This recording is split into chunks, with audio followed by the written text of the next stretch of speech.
Bio bašta je kontinuitet, a život je vidljiv samo tamo gde je u pokretu.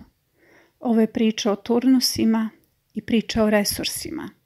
Resurse prepoznajete jer su osnov za vašu nezavisnost, a turnusi su jedina garancija da ćete biti praktično ostvareni i da ćete imati dovoljno hrane.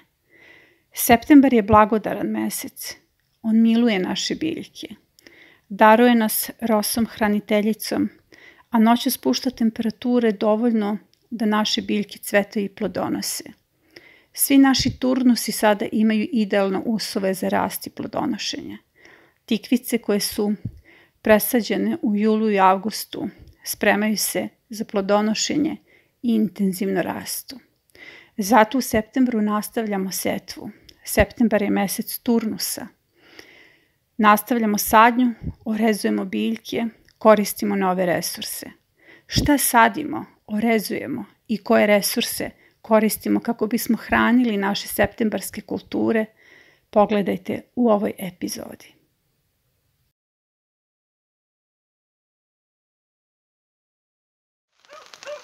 Ovo su gredice nakon kojih je odrađena smena kultura, u pitanju su permamodeli, a sada nam sledi nova smena kultura, odnosno septembar je mesec kada vadimo krompir i nakon njega po sistemu plodoreda, odnosno ovde je trogodišnji plodored, idu sve ove kulture koje sada sejemo, odnosno presađujemo.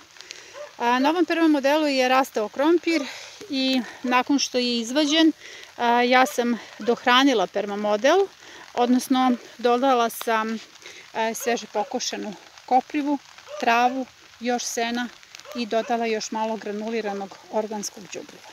Sada je ovaj permamodel spreman da primi drugu kategoriju plodoreda, odnosno sada ću formirati setvene komore u koje idu septembarske kulture.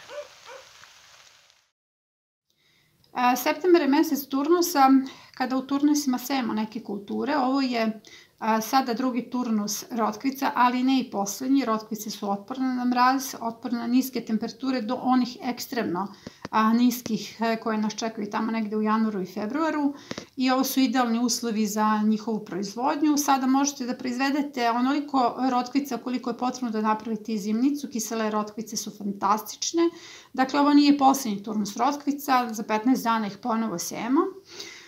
Sada sejemo kupus, u pitanju je varaždinski kupus koji ćemo kao seme ubaciti u setvene komore i nakon toga sadnice presađujemo permamodele krajem oktobra. Mi ćemo ga štititi od mraza tako što ćemo ga pokrivati senom kada su ekstremne temperature, ekstremno niske temperature u januaru i februaru. I ovaj će kupus dospeti za berbu mnogo pre onih prolećnih kupusa i svi predatori će jednostavno da ga zaobiđu kao što su stenice i buhači. Zatim drugi turnus matovilca. Matovilac će dospeti za berbu i ove sezone, ali je to i prva salata koju režemo naredne sezone. Idealna predkultura je krompir. Ovo je drugi turnus crne rotkve, ujedno i posljednji turnus crne rotkve, jer ukoliko želite ove krupne plodove, potrebno je da ih posejete sada. To je sada jednostavno posljednji termin za setvu. Zatim spanać. Ovo je drugi turnus spanaća, ali ne i poslednji. Za 15 dana nas čeka još jedan turnus spanaća. Jesen je idealno vreme za setvu spanaća. Birajte sortu Amerika koja se pokazala kao krupnija, otpornija.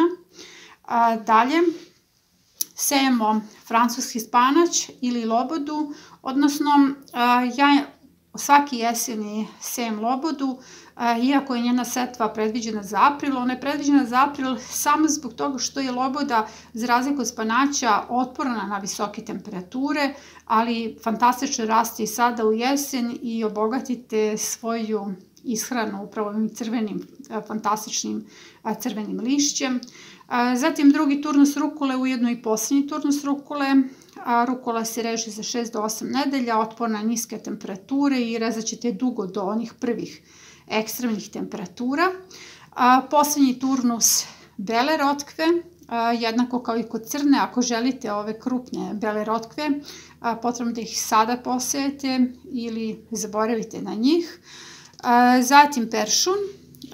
Peršun se sada seje i on će nas dočekati u rano proleće. Imat ćemo odmah na početku, čim krene vegetacija, mlade listove peršuna.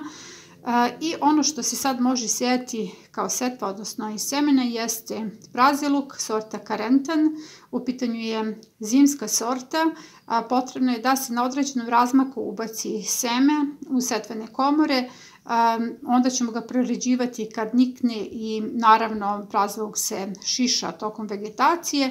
I u pitanju je kultura koja na proleće dospeva za berbu i takođe za presadnju kada su u pitanju one tanke i male sadnice. Septembar je mesec kada imamo najveće berbe paradajza i to je ujedno mesec kada se pojavljaju one prve magle, jake rose i kada vlaga može da ugrozi njegov dalji razvoj, odnosno dalju vegetaciju. Sve ono što se formiralo od plodova na paradajzu, sve će to i sazreti, bez obzira na količinu vlage. Zato je bitno i zato ja upravo u septembru radim dekapitaciju, odnosno pinciranje vrhova visokih sorti paradajza. U septembru, osim setve semena, radimo i presadnju. Presađujemo prve salate, u pitanju su salate koje su posejane u avgustu. Formirale su se već male sadnice, ali dovoljne za presadnju permamodele. Zatim možemo da radimo još uvek presadnju praziluka, ukoliko ga niste presadili u julu i avgustu. Sada je vreme za presadnju i sada je ujedno i posljednji termin za presadnju. U pitanju je sorta Carentan. Praziluk se šiša, o tome ćete nešto vidjeti u epizodi koja postoji na YouTube kanalu. Zatim radimo presadnju blitve. Ova blitva je posejana u julu mesecu. Postoji epizoda koja o tome govori, setvene komore. Ovo je blitva koja je sada već dospela za berbu, odnosno može se jesti, ali ja želim nešto od tih sadnica da presadim i da dobijem krupne listove, dakle ide presadnja u permamodele. I dalje možemo još da sadimo ljutiku. Ljutiku sadimo kako bismo dobili fine mlade ljutike, odnosno u pitanju je mlada berba koja će početi od kraja oktobra i trajaće do prvih ekstremnih mrazeva. Dakle, u pitanju nije ozima setva, niti je ljutika sada u službi ozime kulture. Sadnja ljutike u permamodele se odvija vrlo jednostavno. Ja sam dopustila da moj permamodel dobro nakisne, odnosno ukoliko nemate kiše, samo ga dobro zalijte da se nekako povežu slojevi sena, trave, koprive i đubriva sa zemljom i samo utisnete ljutiku duboko da dodirne zemlju. Evo kao što ću ja sada da uradim. Dakle, napravite samo male rupice, utisnete ljutiku i zatvorite ovu rupicu senom. Evo to ću ja sad da uradim. Razmak između ljutike treba da bude nekih 20 cm. Ponovo utiskujem još jednu i zatvaram slojem sena. I to ću uraditi do kraja reda. Dakle, ljutiku sadim u red, ne u setvene komore, jer će ona vrlo lako zbog svoje jačine da probije ovaj sloj sena. Na isti način kao što sam posadila ljutiku, presadit ću i blitvu. Blitvu presađujem odmah pored ljutike, dakle tu je ljutika, tu je blitva. U pitanju je, kao što sam rekla, julska setva. Neke su sadnice veće, neke manje. Kao što vidite, ovo su već krupni listovi za berbu, ali ja želim da je presadim u permamodel zbog toga što će blitva kao dvogodišnja kultura tu ostati za narednu sezonu, a do kraja će razviti one krupne i velike listove. Dakle, ovo su sadnice koje ubacujemo samo u permamodel tako što se napravi gnezdo. Jako je bitna zemlja s kojom se mora stopiti koren blitve.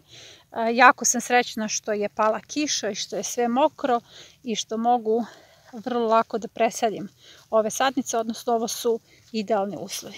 Dakle, samo dole u korenu se pritisne u predalu korena koren sa zemljom i samo se navuče ovo seno i blitva je presađena.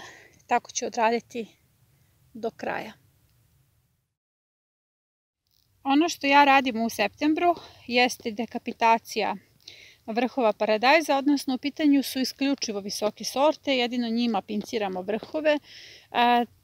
To radim zbog toga što ja imam više turnusa paradajza, nekih 5 turnusa i svi oni treba da sazreju. Svaki plod koji se formira, on će sazreti ukoliko mi to njemu omogućimo, odnosno ukoliko ne iscrpimo biljku. Upravo zbog toga ja ću prekratiti vrh nakon 5. rodne grane. Ovo je 5. rodna grana paradajza. Ja ne želim da moj paradajz dalje raste, dakle želim da svu hranu usmjeri do 5. rodne grane kako bi ovaj paradajz konačno i sazreo. Pinciranje vrhova, odnosno dekapitacija, ne mora nužno da podrazumeva rezanje, dovoljno je samo na ovaj način da prelomite vrh i da ga spustite dole i na taj način ste skratili, odnosno sprečili dalji rast paradajza i dalje formiranje cvetnih grana. To je nešto što radim na svim sortama. Veliki je posao kada su u pitanju sitnije sorte. Nekada se dekapitacija radi iznad 7. rodne grane, kod krupnih iznad 5. U svakom slučaju posao koji ja redovno obavljam u septembru i na taj način imam obilan rod i kontinuiranu berbu.